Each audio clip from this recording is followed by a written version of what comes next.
and that's whining. So, continuing my theme of non-destructive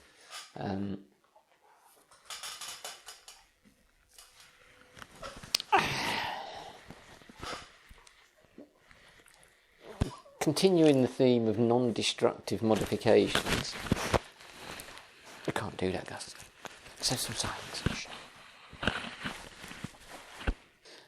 I decided to sight the GPS Speedo head right on top of the standard Speedo, and to do that I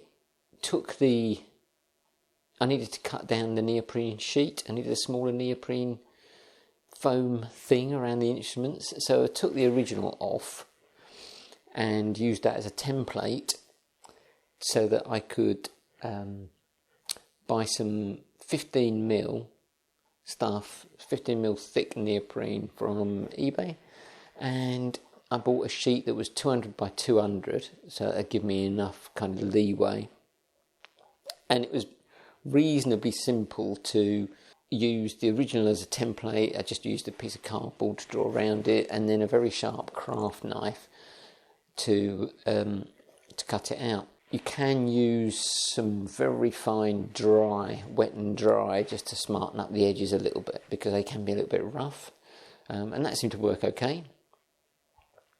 Next step was an alloy bracket to hold it.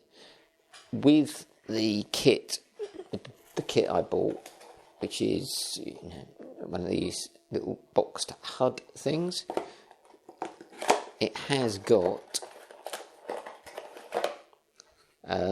one of these suction cup mountings, but to be honest, that didn't even work in the car because it just fell off the windscreen. I had thought maybe I could stick it under the screen with that, but there's no chance. You also get some sticky pads, some double-sided sticky pads, and I thought that's what I'll use. So I made up an alloy bracket to fit the thing to, and painted it black. It had to be gloss because I only had gloss black. Wanted satin black, but that had gone dry in the tin, so had to be gloss, but I don't think it'll matter too much.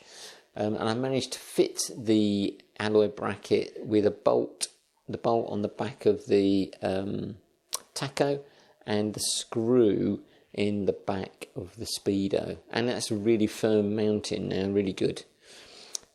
Next thing was sticking the head in place, and then sorting out the cable routing for the power cable to get it down to the USB socket, and that was okay as well. You get plenty of cable with this thing, and it's fairly easy to route using kind of the same cable routing as the bike uses for the indicators and stuff like that. So that all went in okay, and then time to test.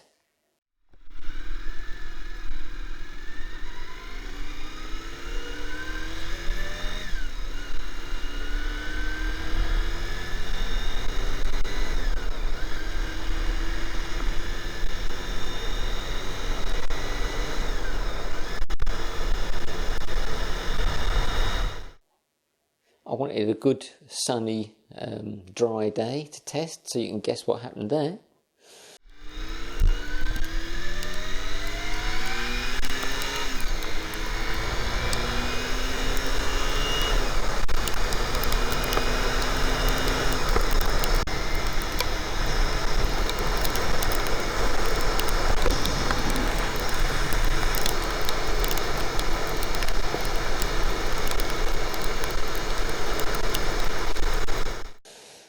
However, it all seemed to work okay, and it's really clear what your speed is. So, I'd already tested it in the car to make sure it was accurate, and it seems very accurate. So, having changed it over to miles per hour, all good, I think. So I'm well pleased with that.